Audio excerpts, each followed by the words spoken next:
Sebelumnya, perkenalkan, nama saya Feren Valencia dengan NIM 8040190017 dari kelas 12 MS5. Pada hari ini, saya akan membuat video tentang tugas MIT dan tugas-tugas yang ada pada mata kuliah Interaksi Manusia dan Komputer. Pertama, saya akan membahas tentang tugas MIT terlebih dahulu. Tugas MIT-nya mengenai prototipe aplikasi Perpus. Berikut ini, saya akan tunjukkan tampilan menu-menu yang ada pada aplikasi Perpus yang telah saya buat dalam bentuk website pada bahasa MIT. Berikut ini adalah tampilan awal ketika kita mengakses link website Perpus ini. Pada tampilan ini muncul sebuah kotak login yang berisi username dan password. Di sini kita diminta untuk mengisi username dan password terlebih dahulu. Setelah selesai, pilih tombol login. Setelah itu, kita akan masuk ke halaman utama, yaitu menu. Di sini ditampilkan informasi singkat tentang Perpus Unama. Selanjutnya, kita pilih menu anggota. Pada menu ini ditampilkan data anggota yang terdiri dari nomor, kode, nama, jenis kelamin, dan status pinjam. Pada menu ini, kita gunakan untuk melihat nama-nama anggota yang melakukan peminjaman buku. Selanjutnya, yaitu menu buku. Nah, di sini ditampilkan daftar mengenai buku-buku yang apa saja yang ada di dalam Perpus. Daftar buku koleksi Perpus ini didata dengan nomor, kode buku, jenis buku, dan jumlah buku.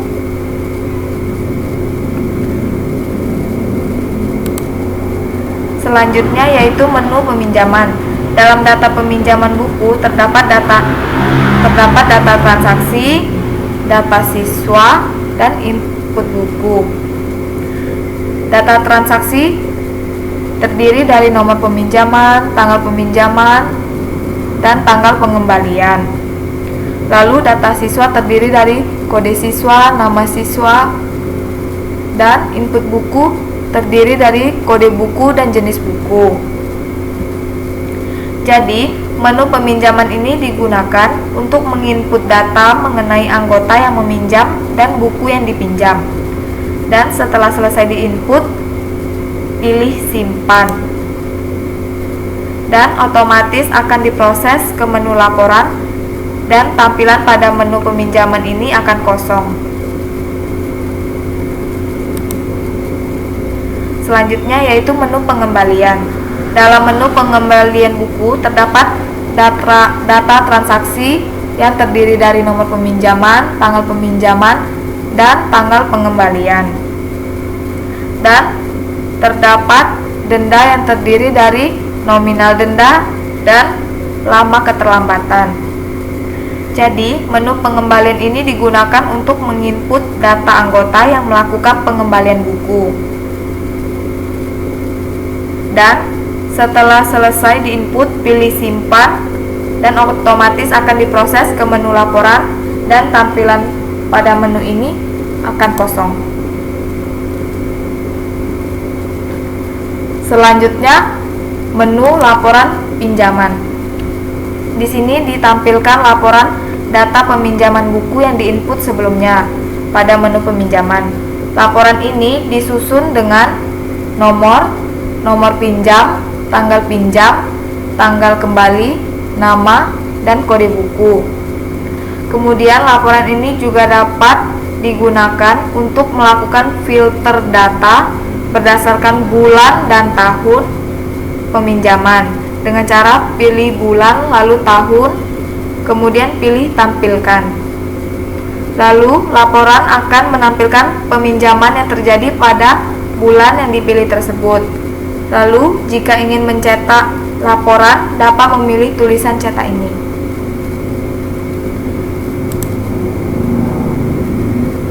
Selanjutnya, menu laporan pengembalian. Di sini ditampilkan laporan data pengembalian buku yang diinput sebelumnya melalui menu pengembalian. Laporan ini disusun dengan nomor pinjam, tanggal kembali, keterlambatan, dan nominal denda. Laporan ini juga dapat dilakukan filter data berdasarkan bulan dan tahun pengembalian. Caranya pilih bulan, pilih tahun, lalu pilih tampilkan. Laporan yang dicari akan ditampilkan sesuai dengan bulan dan tahun yang dipilih.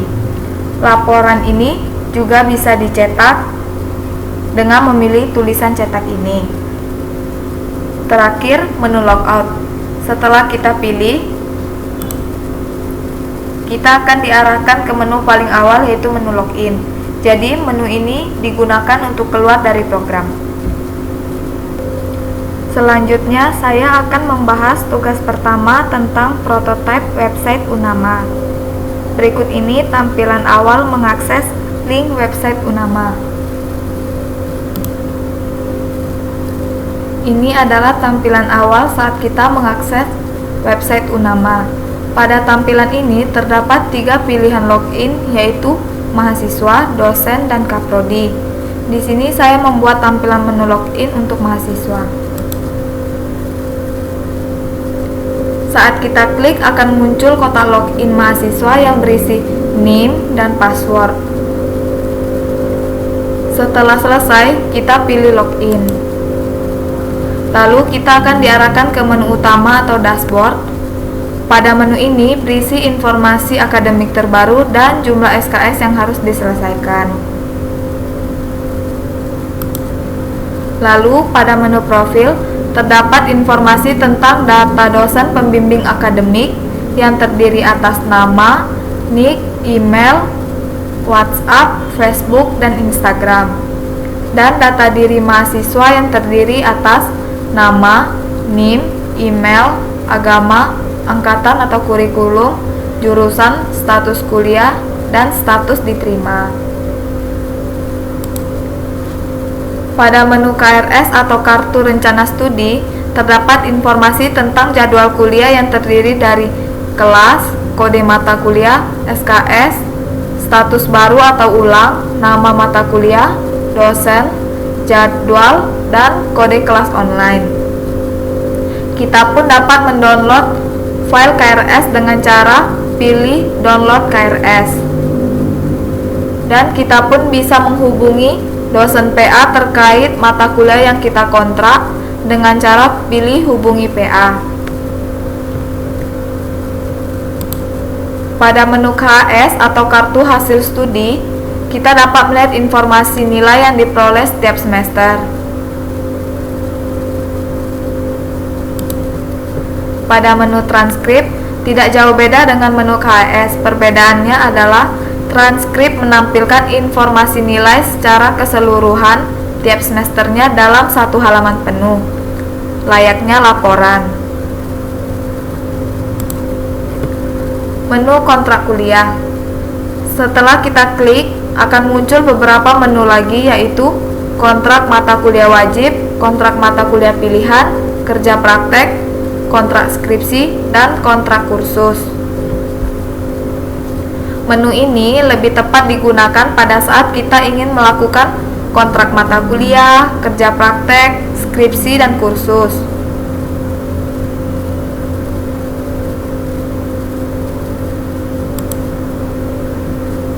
Cuti atau aktif kuliah. Di sini menu untuk mengajukan laporan cuti atau aktif kuliah kembali, di mana pada laporan cuti kuliah itu terdapat nama, NIM, semester terakhir, dosen PA, dan alasan cuti kuliah. Lalu pada laporan aktif kuliah kembali terdiri atas nama, NIM, semester terakhir, dosen PA, dan lampiran surat keterangan aktif kembali. Panduan kuliah berisi informasi panduan perkuliahan online dalam masa pandemi COVID-19 yang bertujuan untuk memberi petunjuk kepada mahasiswa tentang sistem atau tata cara perkuliahan. Saat kita klik logout, akan kembali ke tampilan paling awal yang dimana terdapat 3 pilihan login. Selanjutnya, saya akan membahas tugas kedua, yaitu tentang pertama, kesimpulan saya mengenai apa itu native app, mobile web app, dan hybrid app. Jadi, menurut saya, native app adalah aplikasi mobile yang dibuat menggunakan bahasa pemrograman tertentu. Misalnya, aplikasi Android yang ditulis menggunakan Java dan aplikasi iOS yang ditulis menggunakan Objective-C atau pemrograman Swift. Selain itu, aplikasi mobile ini hanya dikembangkan untuk perangkat atau platform tertentu saja. Mobile web app adalah website dengan tingkat interaksi yang mirip dengan aplikasi mobile. Tipe aplikasi ini dapat dijalankan melalui berbagai macam browser. Aplikasi mobile web ini ditulis menggunakan HTML5 dan atau dengan JavaScript. Selain itu, dana yang dibutuhkan untuk membuat aplikasi juga tergolong lebih murah.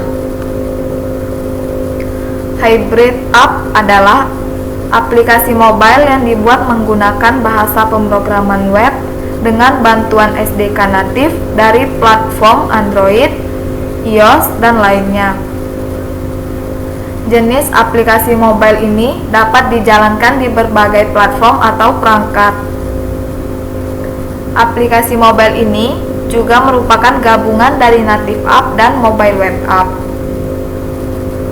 Yang kedua, tentang aplikasi yang menurut saya recommended digunakan. Jadi menurut saya yaitu aplikasi Shopee.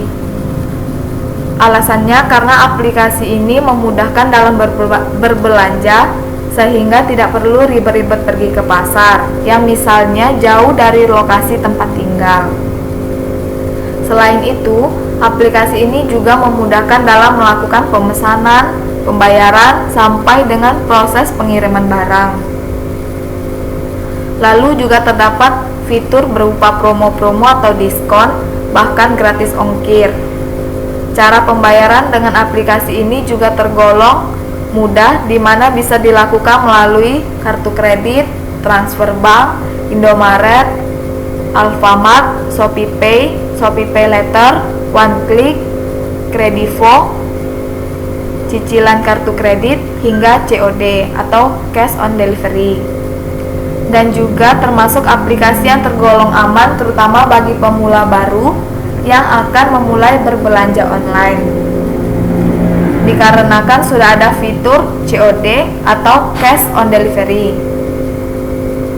Kemudian juga ada sistem keamanan di mana barang belum sampai di tangan pembeli, uang tidak akan masuk ke rekening penjual tapi akan tertahan di rekening bersama. Dan selanjutnya saya akan menjelaskan tugas yang terakhir, yaitu tentang prototype desktop application sebuah rumah sakit. Berikut adalah tampilan awal ketika aplikasi ini dijalankan. Pada tampilan awal, terdapat menu welcome yang berisi dua ikon login, yaitu untuk admin dan untuk pengunjung.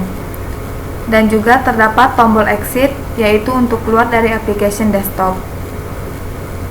Di sini, saya membuat tampilan menu login untuk admin. Kita klik, lalu akan muncul form login yang berisi username dan password. Kita diminta untuk mengisi username dan password. Jika semisal lupa password, pilih tulisan lupa password, klik di sini. Kemudian, jika sudah mengisi semuanya, pilih login now. Atau jika ingin ke menu sebelumnya, dapat memilih exit.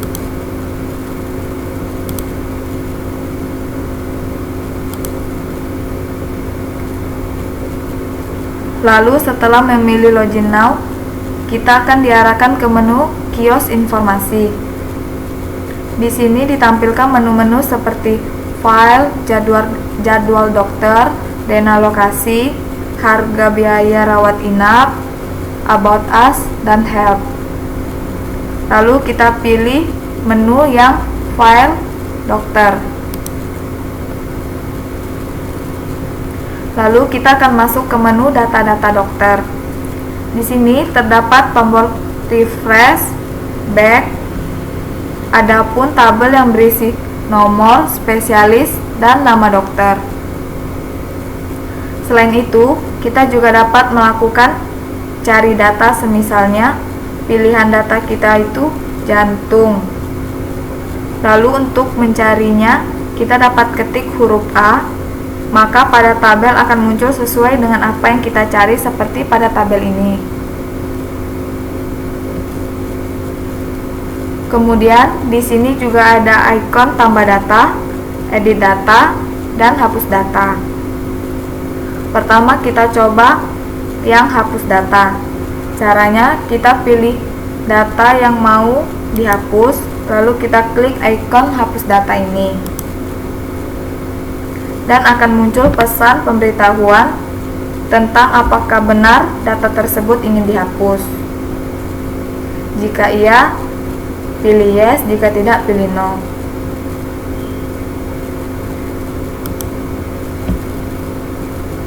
Lalu kita coba ikon yang tambah data. Caranya, klik, lalu akan muncul kotak yang berisi spesialis, nama dokter, dan jadwal praktek. Kita coba. Misalnya untuk spesialis kita isi penyakit dalam, dan nama dokter, Dr. Elviani SP PD Finasim, dan dengan jadwal praktek pada hari Jumat. Lalu pilih update, dan kita akan diarahkan ke menu data-data dokter. Pilih refresh.